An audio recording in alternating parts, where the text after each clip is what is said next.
Buah anggur sendiri memang tergolong jenis buah yang memiliki nilai jual tinggi dibandingkan dengan jenis buah lainnya. Hal inilah yang tentunya menjadi salah satu agrobisnis budidaya anggur sangat potensial untuk dikembangkan. Maka dari itu, anggur sendiri sangatlah potensial untuk mengambil peluang pasar yang masih didominasi oleh buah anggur impor.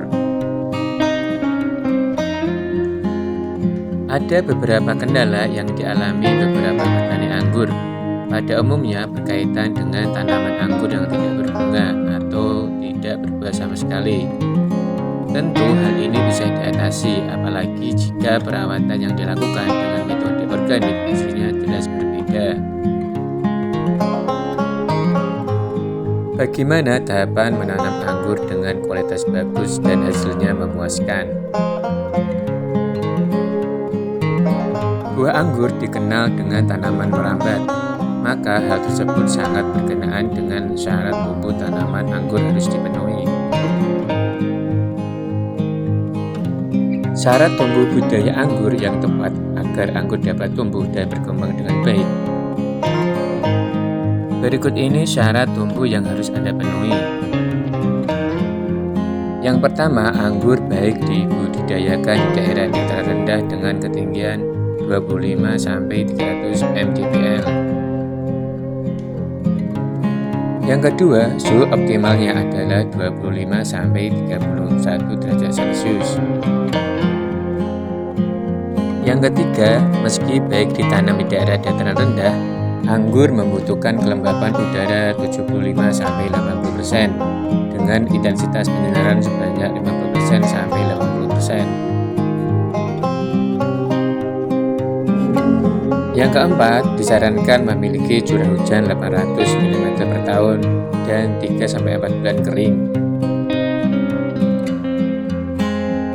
Yang kelima, pH tanah yang disukai adalah sekitar 6. Yang keenam, tipe tanah yang cocok untuk anggur adalah yang bertekstur liat dan liat berpasir. Jika tempat budidaya sudah cocok, maka bisa melakukan persiapan lahan untuk proses budidaya selanjutnya. Sebelum melakukan pembibitan tanaman anggur, perlu menyiapkan media tanam budidaya anggur yang dapat mempermudah proses penyemaian baik melalui biji maupun stek.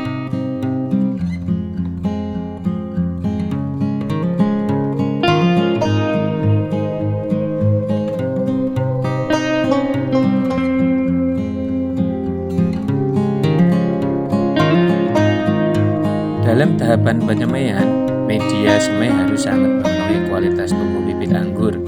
Sebab jika media semai yang digunakan tidak memberikan kualitas yang bagus, maka hasilnya tidak sesuai.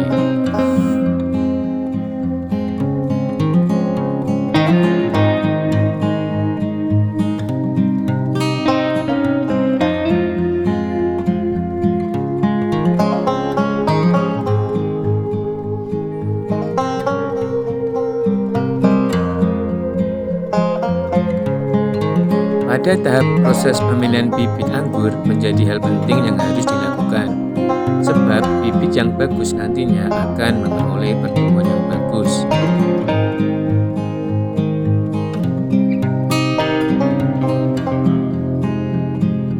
Maka bisa dimulai dengan cara memilih bibit anggur antara lain. Yang pertama, generatif atau melalui biji anggur. Yang kedua, vegetatif melalui cangkok, stek cabang, populasi, dan lain-lain.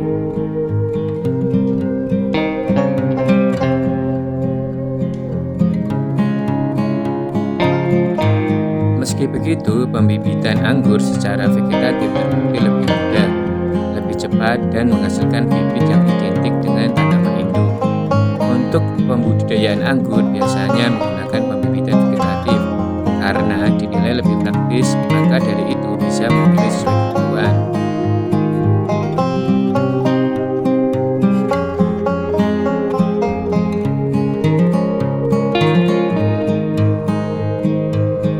Beberapa ciri indukan yang dapat dipilih untuk pembibitan. Yang pertama, bibit berasal dari indukan yang berumur lebih dari 1 tahun. Yang Yang kedua, indukan tanaman merupakan bibit unggul. Yang ketiga, tidak ada ciri-ciri gangguan hama penyakit. Yang keempat, memiliki syarat hidup yang sesuai dengan lokasi.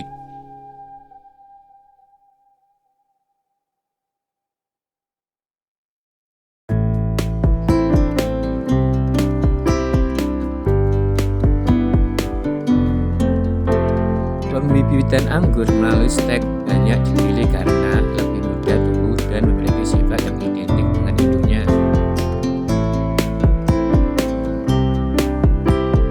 Pembibitan melalui stek batang tersebut sangat banyak digunakan oleh para pembudidaya anggur.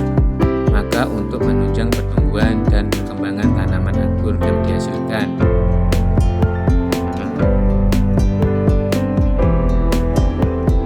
pemupukan dasar setelah pengolahan lahan sangatlah diperlukan.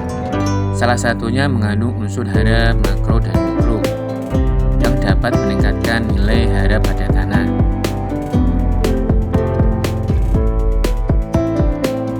Selanjutnya, masa panen buah anggur.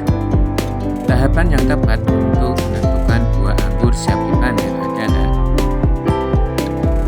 panen anggur ketika buahnya sudah menampilkan warna yang seragam tergantung jenis anggur masing-masing.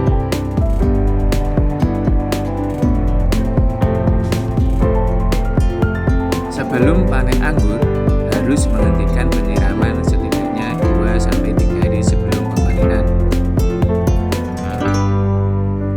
Pada tahap inilah kualitas buah anggur akan menentukan harga jual.